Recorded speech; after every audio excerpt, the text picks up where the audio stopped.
La transition est quand même assez difficile. Alors, pour ceux qui ont... D'habitude, j'ai l'habitude de parler sans notes. Mais chaque année, au congrès de l'ASFAP, au contraire, j'aime bien réfléchir longtemps à l'avance à ce que je vais dire. J'aime bien choisir les mots. Comme ça, je pense à vous, à ce qui compte pour nous tous, à nos priorités, à ce qui pourrait nous diviser, mais aussi à tout ce qui nous rassemble. Alors j'ai fait une première ébauche au printemps. On attendait un texte de loi qui venait jamais, et on nous avait dit qu'il ne se passerait rien avant l'été. Première version. Puis le calendrier s'est subitement accéléré, et un premier vote du projet de loi fin de vie a été prévu pour le 11 juin, veille de notre congrès. Alors j'ai tout réécrit en imaginant un congrès qui serait un vaste groupe de paroles collectifs après le vote de la loi, une loi dont nous avions répété à quel point elle allait bouleverser nos valeurs du soin. Deuxième version. La semaine dernière, devant les 3900 amendements déposés à l'Assemblée, le vote a été décalé au 18 juin, lendemain de notre congrès. Alors je me suis dit qu'il fallait parler de la difficulté à vivre comme nos patients en situation d'incertitude. Troisième version. Et puis il y a 4 jours, annonce de la dissolution de l'Assemblée, entraînant avec elle la dissolution du projet de loi et de ma 4e version. Lundi, j'étais dans mon service à Narbonne, mardi dans le train pour Poitiers. Je me suis dit que je n'avais pas le temps de tout repenser, de tout réécrire, de mesurer toutes les conséquences de tout ça sur les soins palliatifs, sur la philosophie du soin, sur la France, sur l'Europe. Mais en fait, qu'est-ce qui compte vraiment? Quelles sont nos priorités? Qu'est-ce qui reste quand on a tout effacé? Est-ce qu'on peut revenir à l'essentiel, comme le font nos patients, comme Claire nous l'a montré, comme nous le faisons avec eux au quotidien? Alors c'est la dernière version, j'espère.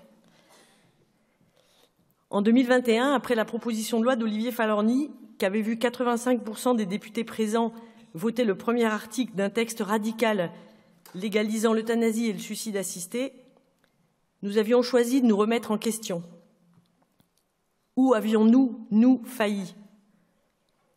Comment avions-nous pu ne pas nous sentir responsables, nous les soignants, du devoir de témoigner mieux de ce qui fonde nos positions? Pourquoi avions-nous laissé le soin de porter la parole publique sur la fin de vie à d'autres, mieux organisés, plus résolus, mieux financés, alors que c'est nous qui acceptons tous les jours de nous y confronter? Pourquoi avions-nous craint de ne pas être légitimes pour le faire? Que souhaitions-nous dire? À quoi tenions-nous? Ce 8 avril 2021, le réveil des soignants fut brutal mais salutaire. Monsieur Falorni nous a sortis de notre zone de confort et nous ne comptons pas y retourner. Jusqu'à dimanche, un projet de loi était en discussion qui promettait une modification profonde de notre cadre des soins et des soins palliatifs en particulier. Un bouleversement que certains avaient pu qualifier à bon droit de rupture éthique. Nous avons dit nos doutes, nous avons dit nos craintes, nous avons essayé de rester fidèles à nous-mêmes, à notre parole, à nos valeurs, à notre philosophie du soin. Parfois, on nous aurait voulu plus souples ou plus accommodants, peut-être plus politiques. Mais fidèles à votre parole, nous avons voulu rester cohérents avec ce qui nous fonde, parce que quoi qu'il arrive, c'est ça qui nous permettra de tenir. Nous n'avons pas oublié que nous sommes des êtres libres, ayant choisi librement de vivre en société pour se protéger les uns les autres, être plus forts ensemble et prendre soin des plus fragiles d'entre nous, âgés, malades, personnes handicapées, isolées, précaires. Alors nous n'avons compté ni notre temps ni notre énergie. Et je voudrais remercier tous ceux qui, parmi vous, ont contribué à cette mobilisation inédite qui va bien sûr se poursuivre. Ces dernières semaines, en écoutant les débats à l'Assemblée, j'ai beaucoup appris.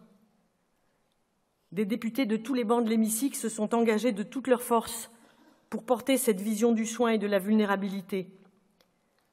Leurs voix ont résonné comme en écho à celle des soignants pour dire une société qui a le souci des plus vulnérables.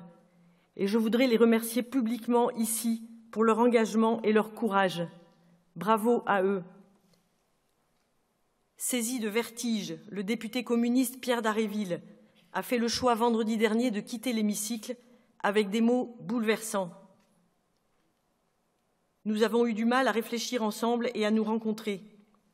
Il y a quelque chose d'assez irréductible qui m'oppose à la vision du genre humain que traduit ce texte. C'est pour moi une loi brutale, une loi sans rivage et un terrible message de renoncement et d'abandon qui ne sera pas sans conséquence sur la vie sociale, sur la solidarité et sur le soin. Nous sommes à chaque pas dans une impasse. Je ne sais plus aider à faire moins pire. Nous sommes dans la pente. En ce qui me concerne, j'arrête la glisse. Des mots que nous avons entendus avec reconnaissance, car nous, soignants ou bénévoles, nous étions saisis par le même vertige. Le texte qui était discuté jusqu'à dimanche dernier était en réalité hors de contrôle. Les retours promis à un introuvable équilibre initial n'ont même pas pu être votés. Ce texte a divisé. Nous sommes des centaines de milliers de soignants à nous être levés. Mais ce texte a aussi divisé au Parlement, divisé à tel point que même au sein de l'ex-majorité, nombreux étaient les parlementaires à douter de l'issue du vote. Le débat a été interrompu et cette loi-là ne sera pas votée.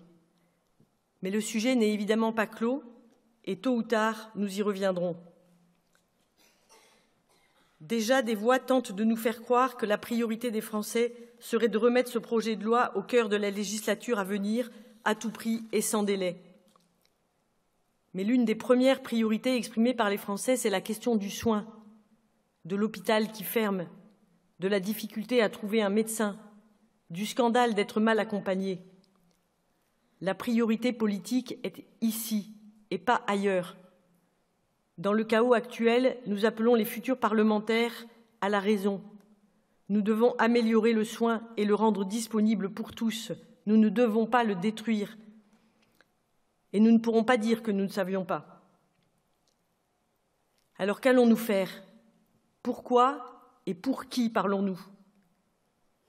Pendant tous ces mois, souvent nous avons hésité et douté. Souvent j'ai douté. Et ces doutes ont peuplé mes insomnies. Puisque la défaite s'annonçait inévitable, fallait-il nous résigner, mettre ailleurs notre énergie et accepter l'inéluctable? Était-ce uniquement un combat pour l'honneur? Et sinon, pourquoi ou pour qui continuer de prendre la parole? Nous prenons la parole pour et grâce à nos patients. Ils sont peu entendus dans l'espace public. Nous ne pouvons pas parler à leur place, mais nous pouvons témoigner de ce que nous entendons. Nous sommes impliqués tous les jours auprès d'eux et nous savons l'immense complexité de la vie avec la maladie comme de l'envie de mourir, parce que c'est notre métier d'écouter. Vous êtes, nous sommes ceux qui se tiennent assis au bord du lit de ceux qui meurent. Alors nous prenons la parole pour leur dire haut et fort combien ils comptent pour nous tous, et combien ils vont manquer à notre communauté humaine. Nous prenons aussi la parole pour tous ceux qui nous ont précédés, qui ont pensé cette médecine du soin, du non-abandon et de la vie à l'ombre de la mort, ceux qui ont dit le scandale de laisser mourir dans la douleur et la solitude, ceux qui se sont élevés avec force contre le scandale du faire mourir, ceux qui ont dit la modestie en même temps que l'immense ambition des soins palliatifs, être aux côtés de celui qui souffre et essayer de le soulager toujours, parce que c'est là la dignité de l'homme. À tous ces pionniers, ces défricheurs d'un nouveau modèle du soin, je veux dire un immense merci. Et j'ajouterai un merci tout spécial aujourd'hui à Marie-Sylvie Richard, une des fondatrices des soins palliatifs en France, qui est aujourd'hui avec nous. Merci Marie-Sylvie.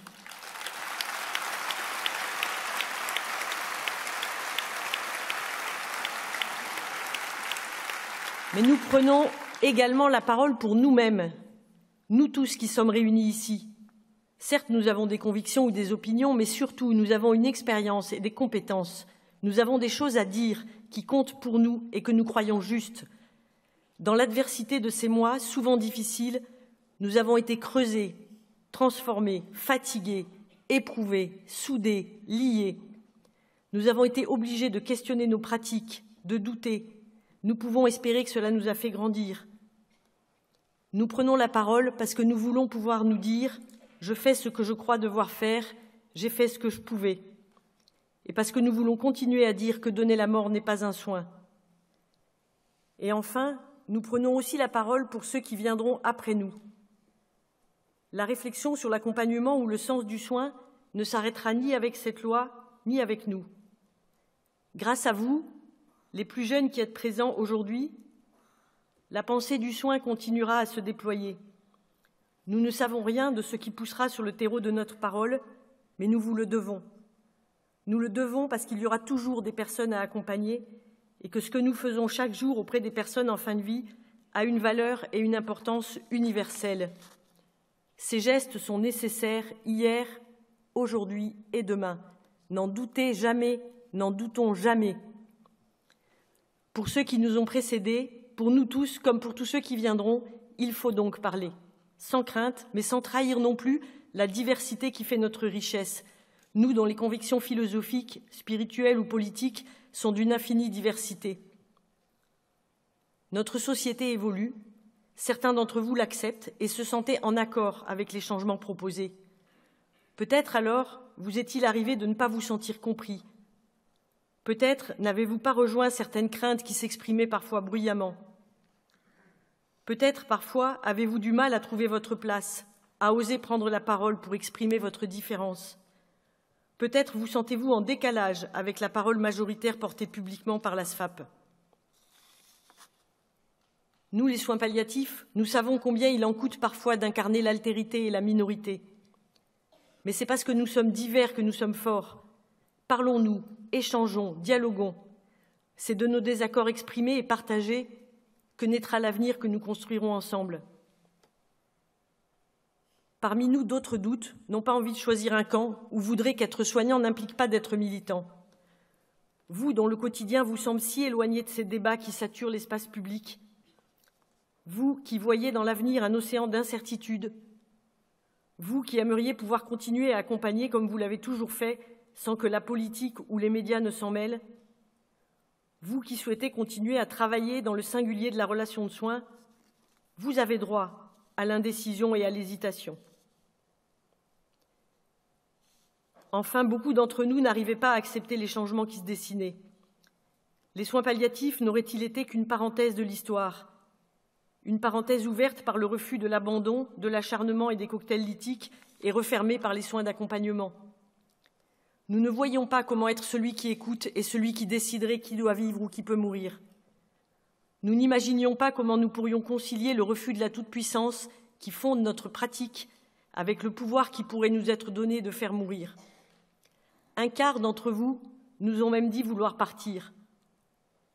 Alors je vous le dis, quoi qu'il arrive, ne partez pas, n'y pensez même pas. Nous avons besoin de chacun de vous. Chacun de vous manquerait aux patients, à leurs familles, à nos équipes et à nous tous. Nous sommes déjà si peu pour accompagner sur ce chemin qui mène à la mort. Nous sommes forts de ce qui nous anime, mais si fragiles. Ne nous laissez pas. Qui nous rappellerait alors combien il est important de nous aider les uns les autres, combien nous sommes interdépendants, combien nous avons besoin de nos différences et combien ces différences sont une force. Et si vous vous sentez fragile, perdu, vulnérable comme le sont nos patients, nous serons là, ensemble, pour nous écouter, nous soutenir et nous accompagner, pour vous dire combien nous tenons à vous et combien vous comptez pour nous. Ne partez pas. Que vous soyez favorable ou non à une nouvelle loi, que vous doutiez de tout et ne soyez plus sûr de rien, vous êtes chez vous à la SFAP. La SFAP est notre maison commune, celle où l'on peut revenir pour partager, échanger, discuter, se disputer, se plaindre, douter ou rire. Et notre avenir est devant nous. Un vaste mouvement s'est mis en marche, mobilisant de plus en plus largement des soignants, des patients, des citoyens. Des collectifs se constituent venus de la société civile, du monde du soin, du handicap ou de la jeunesse. Je crois que dans notre société, une prise de conscience se dessine. Il est possible de regarder autrement la fragilité, la vulnérabilité et la fin de vie. C'est dans l'urgence qu'ont surgi ces initiatives et nous sommes maintenant responsables de ce que nous allons en faire. L'étau du temps s'est desserré. Les derniers soubresauts de la vie politique nous offrent ce qui nous manquait le plus, le temps. Nous pouvons reprendre notre souffle après des semaines d'apnée et recommencer à penser. Nous pouvons soutenir, coordonner, amplifier cette mobilisation pour dire à tous qu'une société du soin est possible et qu'elle est un formidable projet dans un monde qui montre tant de signes de souffrance. Un projet consistant prendre soin les uns des autres jusqu'au bout de la vie. Nous allons ensemble relever le défi, car il donne sens à tout ce que nous vivons dans le singulier du lien à chaque patient. Écrivons ensemble cet avenir commun.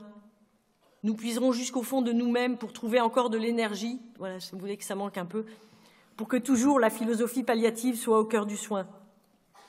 Nous sommes confrontés à la mort au quotidien et ensemble, tous les jours, nous faisons face. Nous ne fuyons pas. Tous les jours, nous inventons, nous créons, nous imaginons. Alors n'ayons pas peur, nous ne disparaîtrons pas. Demain, comme hier ou aujourd'hui, nous saurons continuer d'inventer, de créer et d'imaginer. Quoi qu'il arrive, ensemble, nous ferons face, je vous le promets, et nous trouverons un chemin.